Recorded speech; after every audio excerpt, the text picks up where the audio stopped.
Hello friends, back to our next video. तो आज मैं आपको बताऊंगा अपने बैकअप प्लान्स जो मैंने यूपीएससी के लिए रखे हैं। तो एक्चुअली ये बैकअप प्लान सिर्फ बी नहीं है, backup plan B C D आगे जितने हैं ऑलमोस्ट जितने मैं बना सकता हूँ उतने मैंने बनाए हैं। तो चलिए शुरू करते हैं। तो ये मेरा पहला यूपीएससी का एग्ज़ाम मतलब बैकअप प्लान जो है कि ग्रेजुएट लेवल के जितने भी एग्ज़ाम्स हैं जो मेरे कैपेसिटी में हैं वो देने की कोशिश करूँगा पहले। दूसरा ये है कि 9 स्टेट पीसीएस के एग्ज़ाम दे सकता हूँ मैं, या आप भी अगर आपको कोई दूसरी नेटिव लैंग्वेज नहीं आती किसी पर्टिकुलर स्टेट की, लाइक तमिलनाडु में आपको तमिल भाषा में मतलब उनका लैंग्वेज पेपर होता है। तो ऐसे बहुत ऐसे इंडिया में 9 स्टेट्स हैं मिनिमम जिनके जो नेटिव लैंग्वेज है जो वो हिंदी है, लाइक राजस्थान, यूपी, बिहार। यहाँ पे हर एक स्टेट का अगर आप स्टेट पीसेस देंगे तो उसमें एक लैंग्वेज पेपर होता है।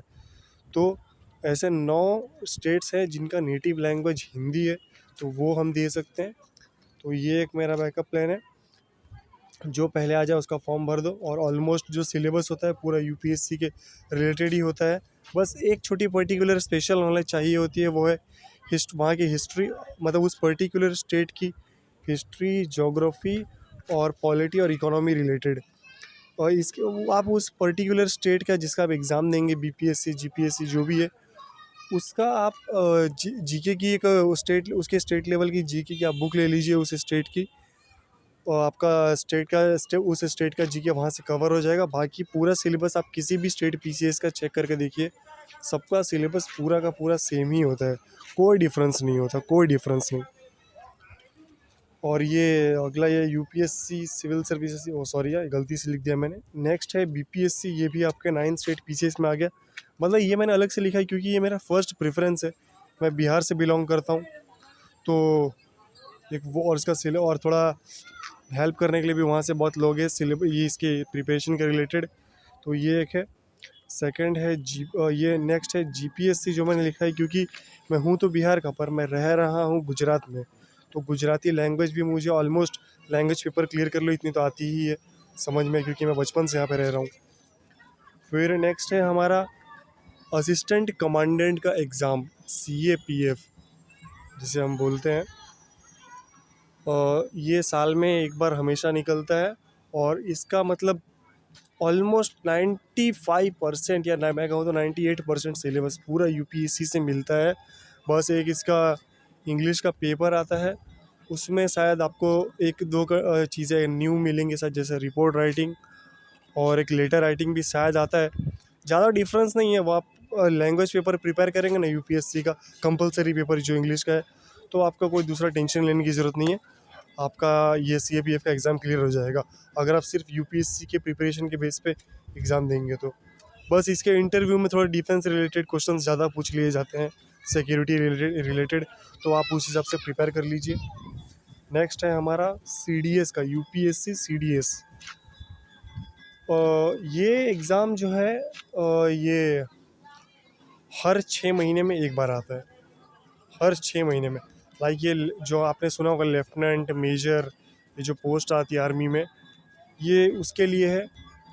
ये 3 सर्विसेज के लिए है, आर्मी, नेवी एंड एयरफोर्स। ये हर 6 महीने में एक बार आती है, तो आप इसको अप्लाई कर सकते हैं। इसमें थोड़ा CAPF में और ये CDS में, इन दोनों में आपको फिजिकल और मेडिकल थोड़ा ज़्यादा चाहिए होगा, क्योंकि यूपीएससी में तो हमें सिर्फ एग्ज़ाम निकालना पड़ता है, इसमें हमें फिजिकल और मेडिकल दोनों निकालना पड़ेगा। और ये एक अच्छा बैकअप प्लान है अगर आपको, और एक बहुत रिस्पेक्टेबल जॉब भी है, ग्रुप A लेवल की, एकदम IAS लेवल की।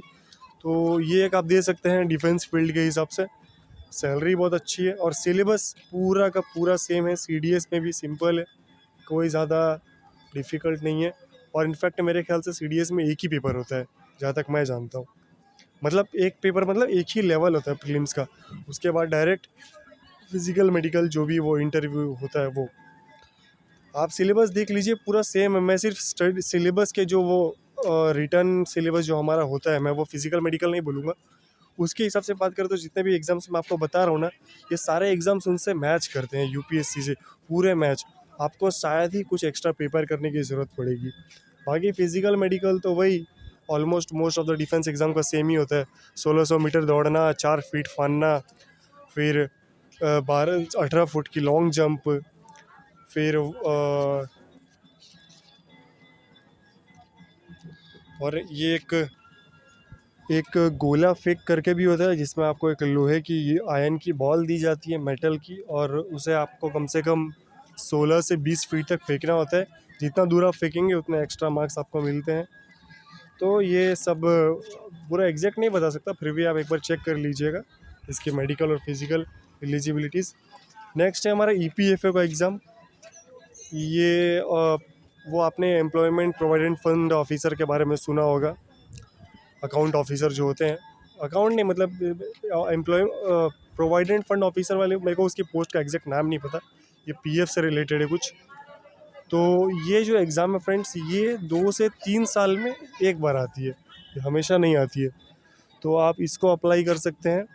क्या पता आप जिस साल में अप्लाई कर रहे हो उसी टाइम आ जाए। और इसका भी पेपर पूरा UPSC से रिलेटेड ही होता है, कुछ ज़्यादा वो नहीं है। और इसमें इसका जो पेपर होता है पूरा ऑब्जेक्टिव बेस्ड होता है। तो ये एक आप दे सकते हैं, इसमें कोई आपको टेंशन लेने की ज़रूरत नहीं है, कोई एक्स्ट्रा प्रिपेयर करने की ज़रूरत नहीं है, और अच्छा खासा बैकअप है ये। बस एक ही प्रॉब्लम है, 2 से 3 साल में एक बार आता है, तो आप ऊपर के एग्ज़ाम्स पे ट्राई कर सकते हैं। और 9 स्टेट PCS तो मैं बोलूँ तो सबसे बेस्ट है। आप जिस स्टेट के हैं उस पर्टिकुलर स्टेट का भी एग्ज़ाम ज़रूर दें, क्योंकि हर वीडियो में मैंने एक चीज़ कही है, बेरोज़गारी से अच्छा कुछ तो मिल जाए वही बहुत है। तो आप कोई अच्छा एग्ज़ाम निकालें, मतलब आप एक एग्ज़ाम निकाल लेंगे उसके बाद और भी दूसरे अटैम्प्ट दीजिए और उसमें अपना UPSC निकालिए। ज़रूरी नहीं है कि फर्स्ट अटैम्प्ट में ही निकलेगा, 99% लोगों का तो वैसे भी नहीं निकलता। तो सेम है, बैकअप प्लान रखिए, कहीं ना कहीं से फैमिली को आप सैलरी दे पाएंगे, अच्छा खासा सस्टेन कर पाएंगे, और फिर UPSC का अटैम्प्ट दीजिए। फिर नेक्स्ट है हमारा बिहार SI का एग्ज़ाम।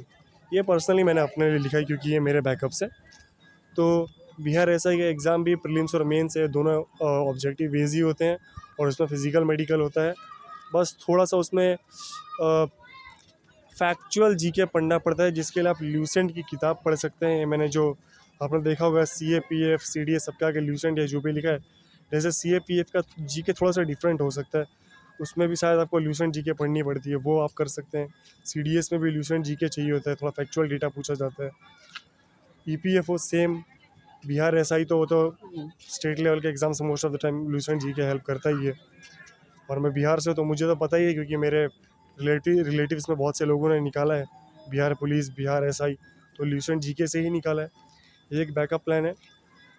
और एक एक IB एंड रॉ का एग्ज़ाम होता है, तो ये आप दे सकते हैं। इसमें GK, रीजनिंग, मैथ्स और इंग्लिश आती है। तो ये आप दे सकते हैं, ज़्यादा नहीं, आप 4 महीने भी दिल लगा के प्रिपेयर कर ले एक एक सब्जेक्ट को तो निकल जाता है। और एक आता है रेलवेज़ का एग्ज़ाम। रेलवेज़ का आजकल एग्ज़ाम बहुत रिस्की है, ये हर साल आता भी नहीं है, और आता भी है तो इसका अगर आप एग्ज़ाम देंगे तो रिज़ल्ट इसका 1.5 साल बाद आता है कम से कम। तो बहुत ही रिस्की एग्ज़ाम है ये, पर फिर भी मैंने लिखा है इसे। दूसरा है UPSC फैकल्टी।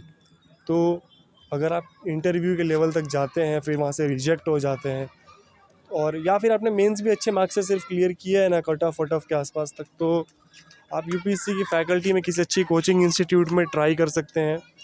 वहाँ रेम्यूनरेशन बहुत ज़्यादा ही अच्छा होता है, काफ़ी अच्छी सैलरी देते हैं वो लोग।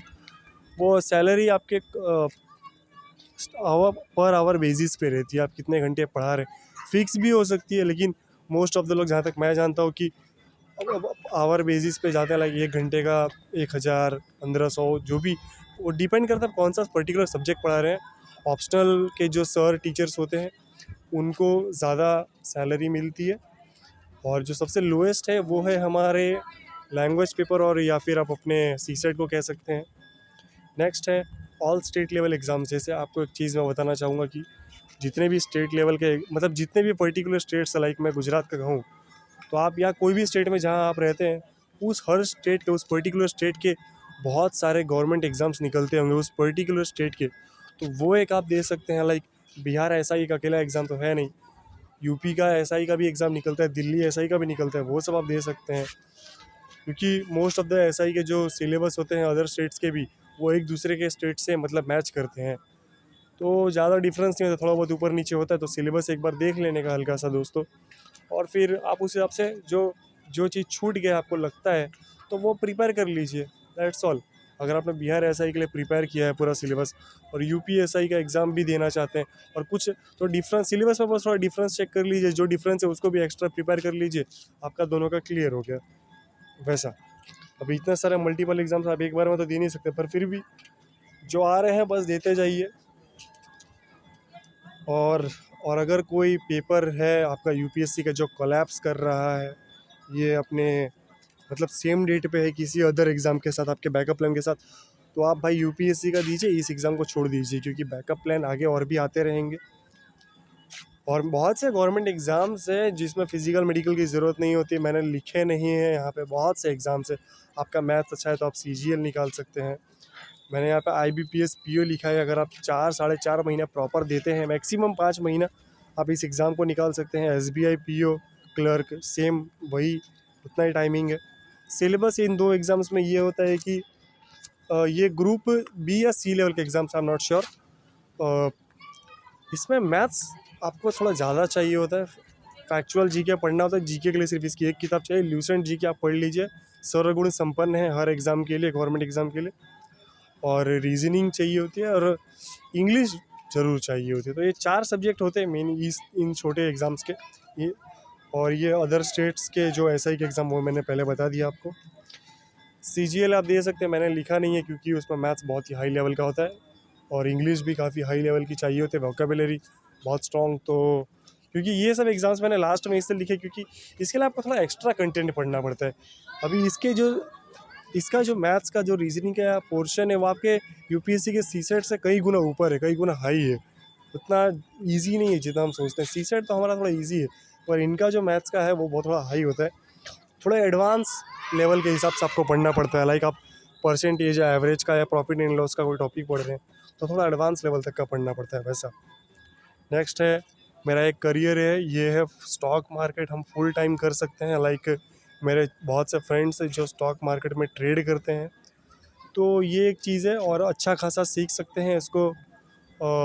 अगर 4 महीने अच्छे से दे दे एक आप, तो एक अच्छा खासा आप मंथली इनकम, मतलब बहुत ही अच्छा खासा मैं कहूँ तो, क्योंकि मेरे फ्रेंड्स को मैं जानता हूँ, मतलब बहुत से ऐसे मेरे फ्रेंड्स हैं जो करते हैं इस फील्ड में। तो और मैंने भी बहुत से यूट्यूब पे ट्यूटोरियल्स देखे हैं कि कुछ नहीं तो ये तो इनकम मिले डेली, आप जो भी 1000 2 2000 कमा सकते हैं इससे, इतना मैं जानता हूँ।